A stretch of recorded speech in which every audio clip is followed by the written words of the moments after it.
everybody! My name is Shannon, and I'm a person on the internet that talks about books, so let's talk about books. As I'm sure everybody's already well aware, I help co-host a readathon that takes place in October called SPOOKATHON every year. This is the third year in a row. If you're not familiar, it is a witchy, thrillery, spooky, Halloween-themed readathon that takes place typically the third week of every October. This year it is happening between the 15th and the 21st. I'm not going to spread out to you everything about the readathon. If you're interested, I shall provide a link down below and hopefully something clickable up here somewhere that will lead you to a video that talks more about the readathon. But what I'm going to do in this video is tell you my Spookathon TBR and sort of recap everybody on the challenges. The 5 challenges, from memory, if I recall, are to read a thriller, to read a book with purple on the cover, to read a book with a spooky word in the title, read a book that has pictures, and read a book that that takes place somewhere not in our time, whatever that means to you. You will first notice that we do not have a minimum reading challenge. And the reason is just because none of us like those challenges, so why would we put them in our readathon? I know when I participate in any readathon, if there's a challenge where it's like read 3 books, read 7 books, read 5 books, I just kind of automatically space out. Because I just feel like, I don't know, I just don't like those challenges. And then that sucks because that's one less challenge that I feel like I'm participating in. So you can read as many or as little books as you want to in Spookathon and you are still participating, which that's actually going to lead me to our first book, which is the buddy read. We picked it because it actually kind of can fit every single challenge. So if you want to read one book and get all the challenges met, maybe consider picking up our buddy read. So the buddy read is Toil and Trouble, 15 Tales of Women and Witchcraft. It's an anthology, YA focused, and there's 15 stories about women and witchcraft. As you can see, it is probably what can be considered a thriller. It is purple. I know there's at least one story that doesn't take place in our time frame. You can say trouble is a spooky word. And there are pictures. There are pictures. Hold on, let me get there. So there's like some little drawings on the story covers. There's a little picture there. It's not full of pictures, but if you didn't have anything else to read for that challenge, you could cheat your way into getting it. So, if you haven't picked this up already and you want to and read along with us during the week, highly recommend. I'm very much looking forward to reading this one. But specifically, let's talk about the challenges. The first challenge being read a thriller.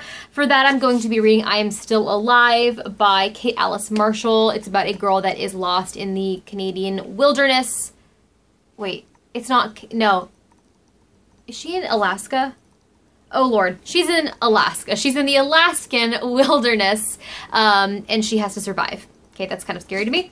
Obviously, book with purple on the cover is going to be Toil and Trouble. Book that takes place not in our time frame is The Turn of the Screw. It is a very weathered copy. I got it from my library. It was the only one that they had.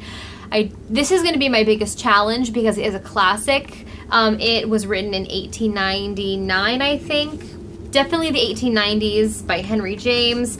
I don't tend to dislike classics, but I tend to read them very slowly. So this is the one that I'm the most concerned about that I'm not going to finish because I just read them slowly. I can't read 200 pages of a classic as quickly as I can read 200 pages of like a YA or something. But this is a classic story of like a nanny or a governess who is in charge of 2 children in this big creepy house. And are there ghosts? Are there not ghosts?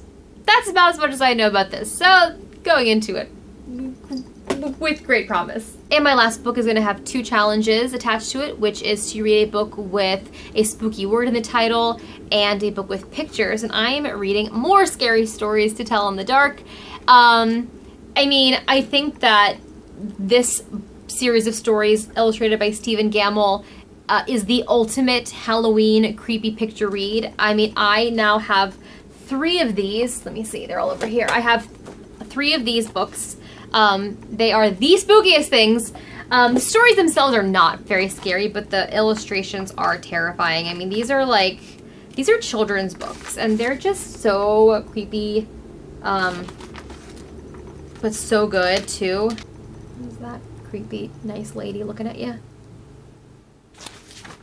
Like, how is this a book for children?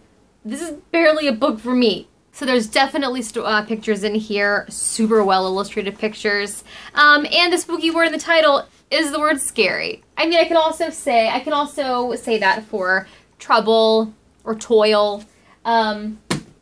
But this is gonna be the pick for that one because it literally has the word scary in the title. So that's it. I'm reading 4 books to satisfy 5 challenges.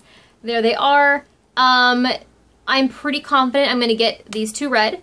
This will take me an hour to go through. The one that's gonna be the wild card for me is The Turn of the Screw because I just don't know how quickly I'm gonna be able to get through this.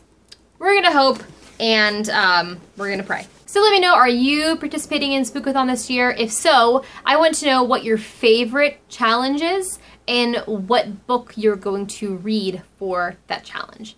My favorite is the spooky pictures. I just like spooky pictures and I love Stephen Gamble, so I'm happy to read a book that's illustrated by him. I love his work. Anyway, I shall see you next time. Bye!